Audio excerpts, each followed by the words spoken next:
We're the famous Man United and we're going to Wembley once again. Twice in one season, potentially three by getting through to the FA Cup final. That looks very, very enticing. We know already that we are going to play Brighton in the semi-finals. That in itself is a tough game.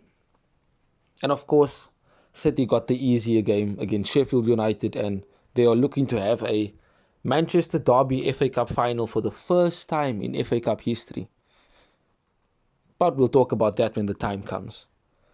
We won 3-1 against Fulham at Old Trafford. And needless to say, we were not at our best the first hour of the game.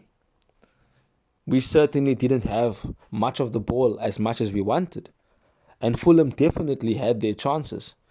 And definitely peppered our goal. De Gea must have been thinking, what is happening? Now, make no mistake, the likes of Maguire and McTominay started together. And the drop-off from having Casemiro and Varane in the team to when they play is alarming. We were absolutely just hanging on by a thread in certain moments. Maguire getting himself booked means that he misses the semi-final. Call that a blessing in disguise if you want. But he certainly was not at the races. Certainly couldn't handle the physical presence of Mitrovic.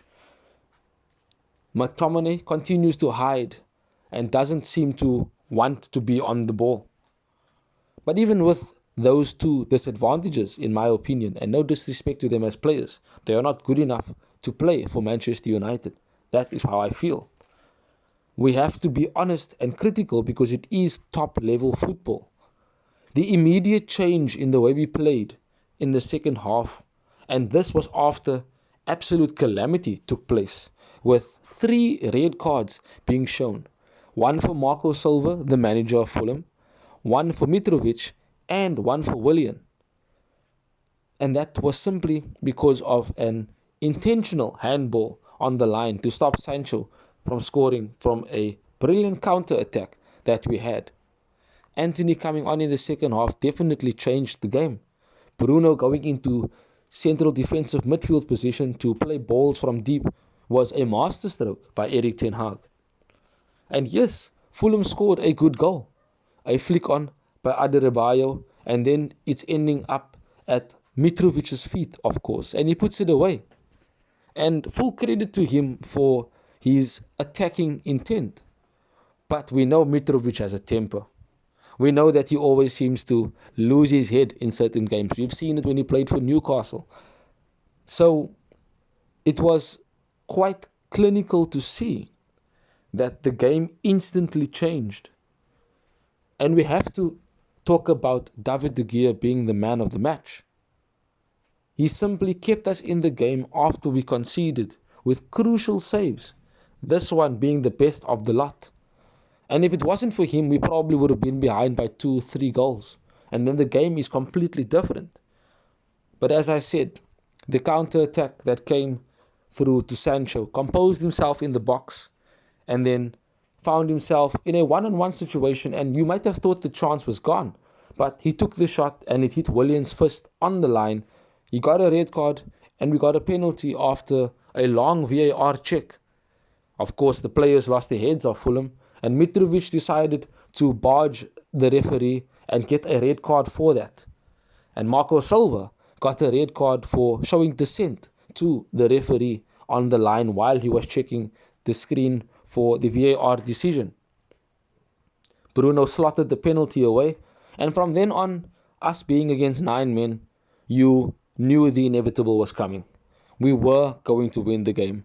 There wasn't any other result that would have been possible considering the mountain that Fulham had to climb with being 9 men. And we assumed domination on the ball immediately. We basically continued attacking them, and we attacked them so much that we actually ended up getting Sabitzer a goal.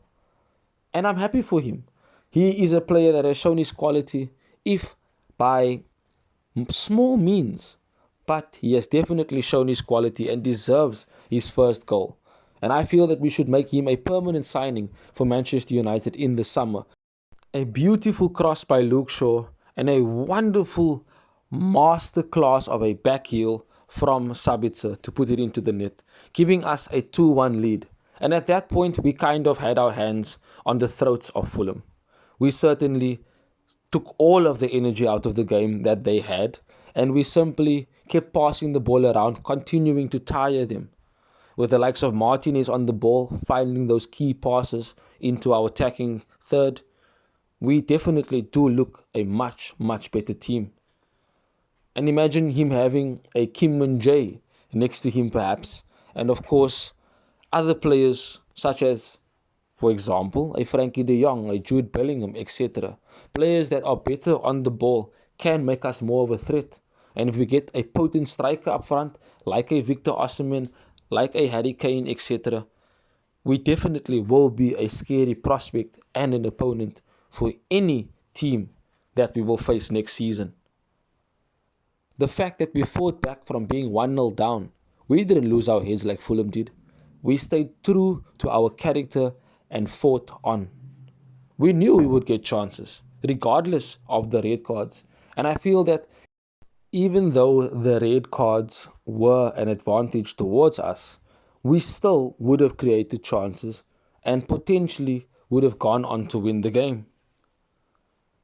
But we have to be also mindful of the fact that the team was tired. A game every 3 days since December the 27th definitely took its toll on the players. A good rest now in the international break, and then fresh back for Newcastle. Do not sleep on the performance that Sancho gave as well. He's getting back to his best and will definitely be a beast, just like Rashford became a beast under Ten Hag. We are on our way to the FA Cup semi-finals. We are through to the quarter-finals of the Europa League, and we are third place in the league. Good times are returning to Old Trafford. I simply love Erik Ten Hag. Glory, glory, Man United. Thanks for watching. If you want more content on Manchester United, like, share and subscribe.